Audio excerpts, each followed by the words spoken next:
દક્ષિણ આફ્રિકામાં રવિવારે જોહાન્સબર્ગમાં એક જીવલેણ ગોળીબારની ઘટના બની। સ્થાનિક મીડિયા મુજબ જોહાન્સબર્ગની પશ્ચિમમાં સ્થિત બેકર્સડેલ ટાઉનશીપમાં ગોળીબારમાં 10 લોકોના મોત થઈ ગયા।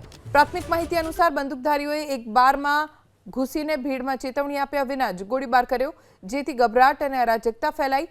પોલીસ પહોંચે તે પહેલા જ હુમલાખોરો ઘટના સ્થળેથી ભાગી ગયા। ઇમરજન્સી સેવાઓએ ઇજાગ્રસ્તને નજીકની હોસ્પિટલમાં ખસેડ્યા હતા। ગોળીબારમાં ઇજાગ્રસ્ત થયેલા કેટલાક લોકોની હાલત ગંભીર હોવાનું જણાવાયું છે। પોલીસે હુમલાની તપાસ શરૂ કરી છે, પરંતુ હજી સુધી કોઈ શંકાસ્પદ વ્યક્તિ કે કારણ ઓળખાયું નથી।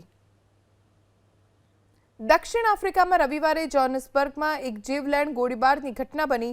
સ્થાનિક મીડિયા મુજબ જોહાન્સબર્ગની પશ્ચિમમાં સ્થિત બેકર્સડેલ ટાઉનશીપમાં ગોળીબારમાં 10 લોકોના મોત થઈ ગયા। પ્રાથમિક માહિતી અનુસાર બંદૂકધારીઓએ એક બારમાં ઘૂસીને ભીડમાં ચેતવણી આપ્યા વિના જ ગોળીબાર કર્યો,